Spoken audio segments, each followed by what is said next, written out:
নলবাৰীৰ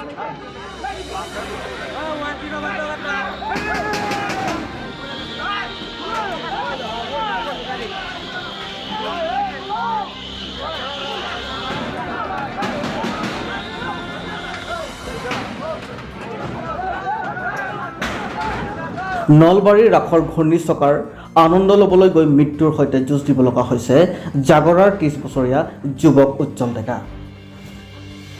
দুৰ্ঘটনা হোৱাৰ সময়ত লাইট বন্ধ কৰি সমিতি পলোৱাৰ অভিযোগ বন্ধুবৰ্গৰ।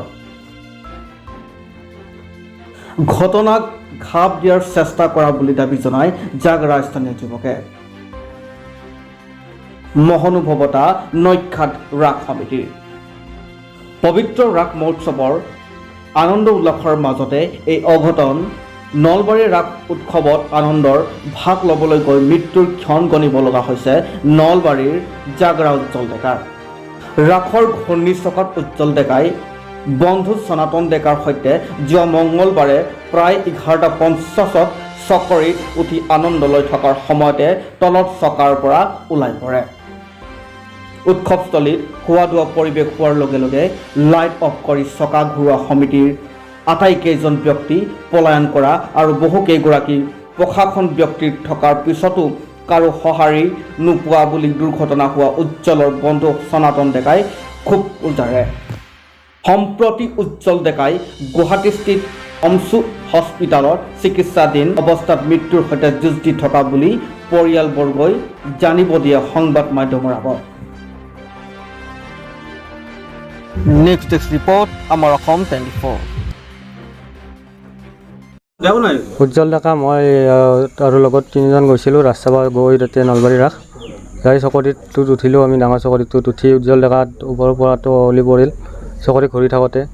তাৰপিছত পৰাৰ লগে লগে চকৰি ৰখি গ'ল। ৰখি যোৱাৰ লগে লগে আমিও নমি আহিলোঁ। আহি তাক বটাউলিব গ'লোঁ। লাইট চাইট তাৰে মানুহে অফ কৰি দিছে। তেওঁ মাটিত পৰিছে একদম মানে চেৰিত।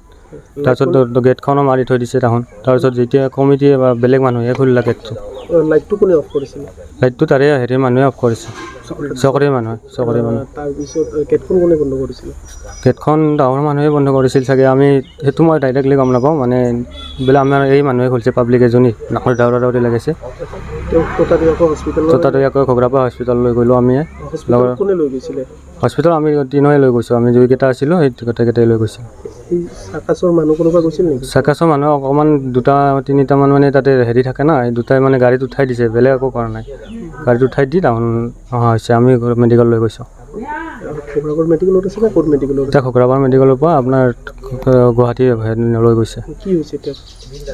তেওঁ এতিয়া বুকৰ পুৰা পাতি ভাঙিছে গোটাই, হাতখন ভাঙিছে, কপালটো হেৰি হৈছে এনেকৈ।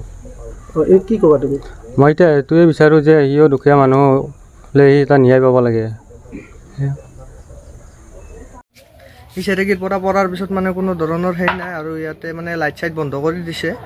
কমিটি লাইট বন্ধ কৰি দি পেলাই সিহঁতৰ মানুহ গোটেইবিলাক পলাইছে। পলোৱাৰ পিছত আমি তেতিয়া আন্ধাৰত একো কৰিবও পৰা নাই আৰু তাক সেনেকৈ চোৱাৰ পিছত সি মানে চেঞ্চলেছ হৈ আছে। তাৰপিছত তাক উঠাই আনিলোঁ।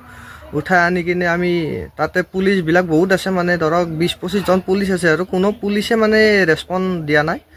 তাৰপৰা আমি ই ৰিক্সাত তাক উঠাই আনিলোঁ। ই ৰিক্সাত উঠাই আনি পিনে তাক ব্ৰিজৰ ওপৰৰ পৰাহে মানে আমি এম্বুলেঞ্চত উঠাইছোঁ। তেতিয়া মানে বাইদেউ এজনে মানে ই ৰিক্সাখন ৰখাই কিনে সুধি পিনে এম্বুলেঞ্চখনত উঠাই কিনে তাক পঠাই দিছে। যিজন ল'ৰা আছিল মোৰ গাঁৱৰে ল'ৰা, তেওঁ যোৱা মঙলবাৰে এই ৰাস চাবলৈ নলবাৰী গৈছিল। গতিকে এই ৰাস চাবলৈ যাওঁতে সেই চকৰিৰ পৰা পৰি তাৰমানে তেওঁ মানে চকৰিৰ পৰা পৰিল তেওঁ। তাৰে পিছত আমাৰ যিকেইজন লগৰ ল'ৰা আছিল ততাতৈয়াকৈ মানে ঘগ্ৰাপাৰ অসামৰিক চিকিৎসা মেডিকেল কলেজলৈ লৈ যায়। কিন্তু মেডিকেল কলেজ তেওঁক তাৰমানে উন্নত চিকিৎসাৰ কাৰণে কসমো হস্পিটেললৈ তাৰমানে প্ৰেৰণ কৰা হৈছে। গতিকে এই যিটো ৰাজ কমিটিৰ গাফিলতি তাৰমানে তাৰে কাৰণে প্ৰতি বছৰে এই ঘটনাটো ঘটিয়ে থাকে। গতিকে এই চেগতে তাৰমানে তেওঁৰ উচিত ন্যায়ৰ ব্যৱস্থা তাৰমানে কৰাৰ কাৰণে ৰাজ কমিটিৰ লগতে মুখ্যমন্ত্ৰীক আহ্বান জনালোঁ যিহেতু তাৰমানে লগৰ ল'ৰাকেইজনে কোৱা মতে লাইটবিলাক অফ কৰিছে, গতিকে এইটো গাপ দিয়াৰ কাৰণেই চেষ্টা কৰিছিল, কিন্তু মানে পাব্লিকৰ হেঁচাত বস্তুটো মানে হেৰি হৈ গ'ল, সেইকাৰণে তাৰমানে বস্তুটো হেৰি কৰা গ'ল।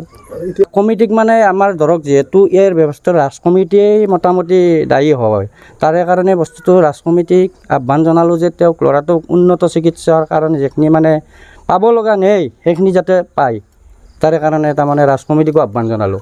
আচলতে তাৰমানে আমাৰ যিটো সেই ৰাজ কমিটিৰ যিটো চাৰৰ চকৰি থাকে, তাত তাৰমানে যি মানে টিকেট মানে বিক্ৰী কৰে, সেই সময়ত তেখেতসকলে প্ৰেগনেণ্ট বা হাৰ্ট বেমাৰী এইবিলাক চাইহে তাৰমানে সোমাব দিব লাগে, গতিকে তেওঁলোকে নিদিয়ে। আৰু এই ব্যৱস্থাটো আচলতে ৰাজ কমিটি আৰু চকৰিৰ সেই যিখিনি কমিটি ৰাখোন আছে তখন কৰিব লাগে।